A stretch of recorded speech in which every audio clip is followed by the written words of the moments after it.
Yo, what up mga par? Well nga pala at ngayong araw na ito ay magluluto tayo ng crispy pork kare-kare. Manood ka lang dyan para magutom ka lalo. Mga par, una natin gagawin ay papalambutin natin yung karne at syempre titimplahin na rin natin ng bawang, lagyan na rin natin yung laurel, paminta at asin syempre. So habang pinapalambot natin yung karne, hiwa tayo dito ng sibuyas.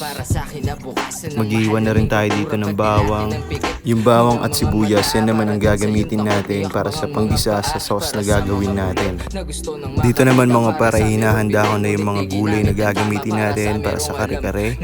Para sa akin tong talong, masarap to sa kare-kare pag prinito natin mga par. Hiwain na rin natin dito yung sitaw natin. Mamaya papakuluan lang natin to ng saglit. Saktong-sakto lang din dahil kumulo na rin yung pinapakuluan natin karne. Diyan malambot na, pwede na ito prito, mamaya papalamigin lang natin saglit. Habang pinapalamig natin yung karne, dito naman ay gagawa na ako ng sauce ng ating kare-kare. Nilagyan ko lang ng aswete, yung nagtalsikan yung mantika. Gisahin na natin yung bawang sibuyas, lagyan natin ng peanut butter, 3 spoon yung nilagay ko. Haluin lang natin hanggang sa mag-caramelize. Lagyan natin yung pork broth. Lagyan natin yung mamasitas kare-kare powder. Haluin lang natin to hanggang sa ma-dissolve. Lagyan natin ng bagoong. Tapos nilagyan ko ulit ng kare-kare powder. Yan, hinahalo-halo ko lang hanggang sa ma-dissolve. Okay na yan mga par. Tapos dito mga par, lagay lang tayo ng mantika dahil piprituin na natin yung talong na ating hiniwa kanina. Yan, pag okay na yung ganyang kulay, pwede na natin hanguin yan. Tapos dito hindi ko na videoan kanina yung pagsalang ko ng karne, pero dinidip fry na natin yan mga par.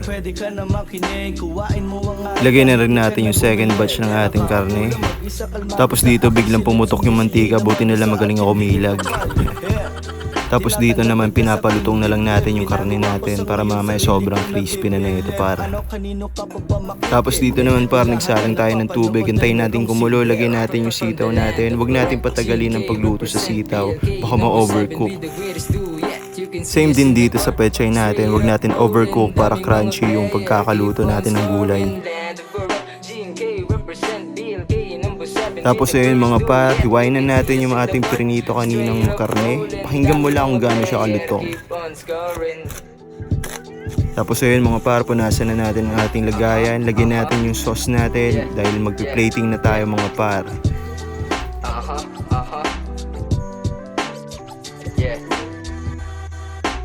So dito nga mga par, ay inuna natin ilagay ang ating mga gulay. Tapos lagay na rin natin isa-isa yung mga karne natin na prinito kanina. Yan, daming alam, kala mo talaga professional. Ayun, hindi pa alam kung saan ilalagay yung karne, nag-iisa na nga lang. Siyempre hindi kompleto ang kare-kare pag walang bagoong, kaya naglagay lang tayo ng konti. Tapos ayun mga par, tapos na, kayo na humusga kung maangas ba yung plating natin sa kare-kare na niluto ko. Kasi puri na wala, napalitan ng barya. Kakahanap ng sagot sa mali na napunta. Para din sa'yo itong ginagawa ko na tula. Kung sakaling malungkot, pakinggan. At syempre mga par, dito naman ay kakain na tayo dahil kanina pa tayo nagugutom. Habang nagluluto ay natatakam na din ako sa niluto ko ng kare-kare. From the land of correct, G&K represent BLK number 7 with the greatest. So kung nagutom ka man sa niluto ko par, pasensya na. Kumuha ka na lang dyan sa inyo ng kahit na anong makakain.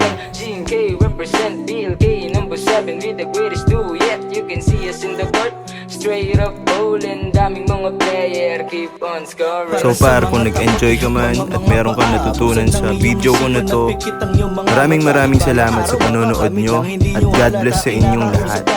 Peace out!